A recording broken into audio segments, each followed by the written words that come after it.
Hello guys, so in this video I will answer some trader confession. So I will go over, this is AI generated to not disclose the trader name or anything like the voice. So I will play multiple of them and I will react to them and we'll see how it goes. So let's go. The first one we have is here. I know I overtraded deep down. I know my best setups are usually obvious and I don't need that many trades. But when I sit there after a loss or missed move, I feel the urge to make something happen. I keep telling myself I'm going to be disciplined tomorrow. But when tomorrow comes, I do the same thing again. How I do actually break free of this cycle. That's a good question, and most people are not able to stop after their trading and just stick to quality trade. I think it's very important to have a time window. So for me personally, I have it from 10 to 11 time window to trade. I take 1 or 2 trades a day and that's it. So for this person, I think it's very important to maybe go in the setting of Tradeovate or Project X and go in the setting and set up maybe maximum or minimum trade, or even can be a DLL, personal DLL or personal stop loss or profit. So it can be very good to be disciplined and yeah, just stop trading for the day. So that's my advice for this person. Next person. I know I should wait for high quality setup, but when the market is moving every day, I feel like I'm constantly missing the opportunities. I end up forcing trades to get involved. How do you stay patient without feeling like you're wasting time? That's a good one. I think for me personally, I always wait for a certain price and certain time just to trade, and that's it. I don't have an edge anywhere other in the market, so that's how I stay patient. I know my most win rate will be in this time window, and this session for me it's New York session. So when it's moving every day, even it's moving like 200 points after my trading or even before, I don't really care because I don't have an edge. So that's how I view it, and I don't feel like FOMO because I know that I made most of my money during that time and I know I have an edge. If I trade maybe the big move after, I know I don't have an edge, so it's completely gambling. So it doesn't make sense for me to trade it because I don't know where the price is going. So it doesn't make sense for me, even if it's a good like big move in the market. I accept that my issue isn't really my strategy anymore. I feel like I've got enough information, I feel like I've done enough back testing, and feel like I have consumed enough content. But I'm so misled in, it seems like it's affecting every other area of my life. I have poor sleeps, I lack routine, and I'm inconsistent with my discipline. How do I stop pretending I have a chart problem when I really have a lifestyle problem? Yeah, there's plenty of people that have a lifestyle problem and have a problem simply as a human. I think trading really reveal who you are and if you're a disciplined person. For me personally, it's very weird because in my trading, I'm very disciplined, and outside of the trading, I'm not the most disciplined person. So for this person, I think, yeah, you need to definitely fix your lifestyle. I think fix your sleep schedule. Sleep schedule is so important. When I'm sleep better, I do better in my trading. So yeah, better lifestyle, better trading, your sleep is very important. And I don't personally have a routine, but I know some people it help a lot. So have a good routine, have a good discipline, and you will be able to sleep well at night, and it will increase your level and you will be able to be profitable in trading. I've been trying to embody the identity of a profitable trader, but deep down, I don't believe I despair it yet. I journal, I visualize and tell myself that I'm disciplined, but every time I take a win, I feel an imposter. How do you genuinely build confidence without faking it? That's a strange one. I think it comes down to the confidence, it comes down to your backtesting, comes down to are you really confident in the strategy you're trading in? So that's what coming down in terms of confidence, and if you feel like an imposter for a win or no. For example, if you take a trade you shouldn't take but you win, yeah, you will feel like an imposter because you know you shouldn't take that trade. So I think it comes down to your backtesting, your strategy. Is it really working over like 10 years of data or 5 years of data? So you need to focus on your strategy and focus on the confidence you have in it. I feel like I wasted my teens and my early 20s learning how to trade.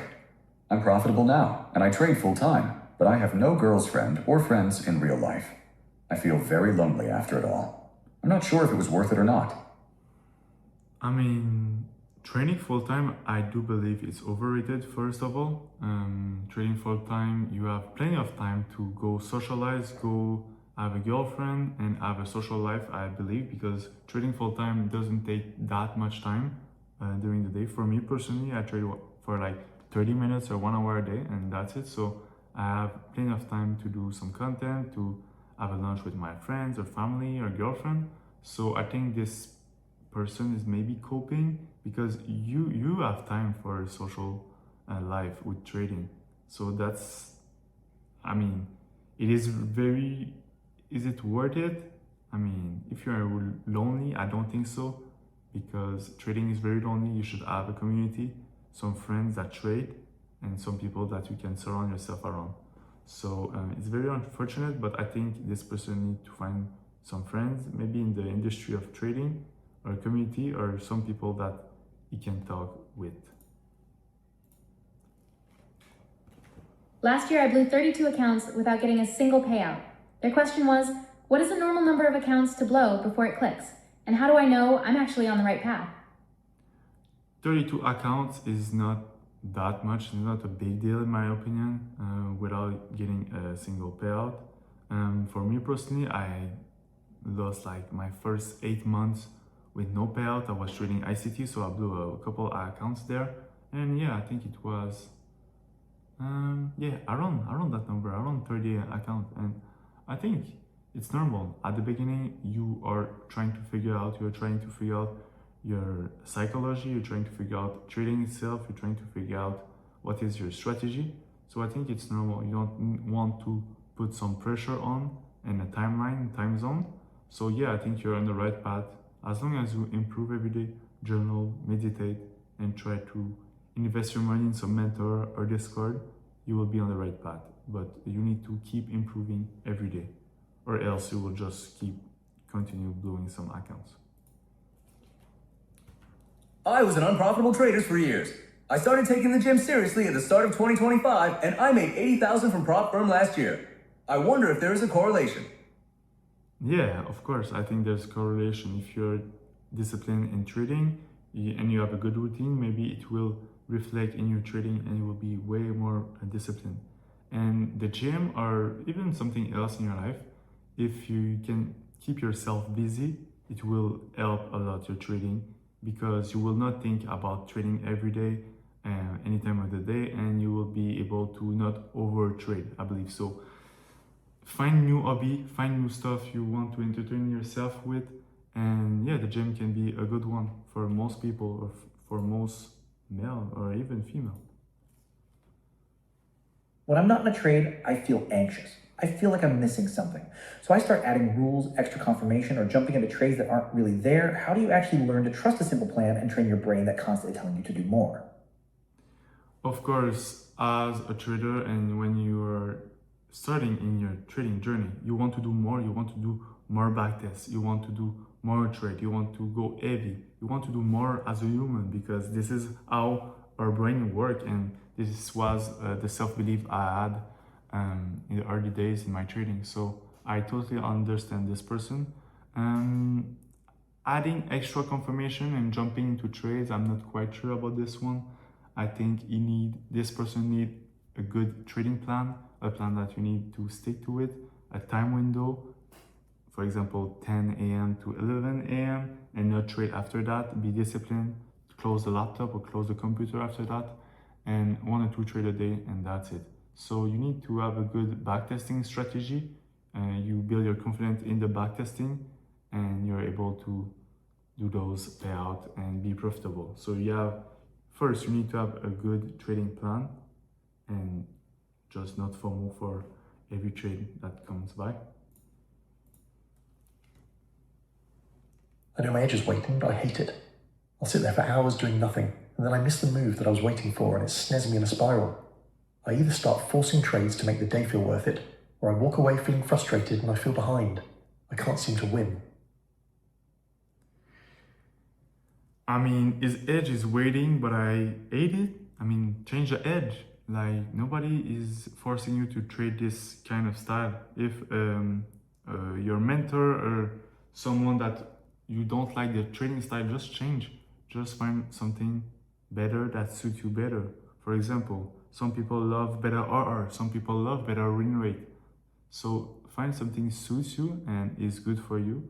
And yeah, this person is like, if you're waiting all day and you go in a spiral after that, it's not good. It's not good for the mental. You waste your time, you waste your day, like this guy just said. So I think if you have a strategy that is not working for you or don't seem to be working, just change and go with another strategy or other mentor. That's it. That's simple as that. Last one. I've been trading for about a year and I keep switching strategies. Every time I take a few losses, I assume the strategy doesn't work and I move into the new one. I feel like I'm constantly starting from zero. How do you know when a strategy actually works? I love this one because most people will say strategy hopping is bad. Personally, I did strategy hopping a lot in my early days, and it was the greatest thing happened to me because if a strategy is not working, why are you trading it? Even this person, after a few losses, you need to know, okay, in your backtesting, is it profitable? In your data, is it profitable? When you trade a strategy, you need to be able to put numbers on, numbers in, and stats and probability. That's all trading is. So I think it's very important that you have a strategy that you're confident in, that you have backtest, like it's backed with backtest data, and just stats in general. I think it will be the best way to see, okay, is it good or is it bad? Because not every strategy is 100% win rate. So it's fine you take some losses, but does that losses make sense? So that's the question you need to ask yourself. So that's it for today. Thank you for watching this video. Hopefully you enjoy. Please click the like button, comment, share, and I will see you in the next one. Peace out.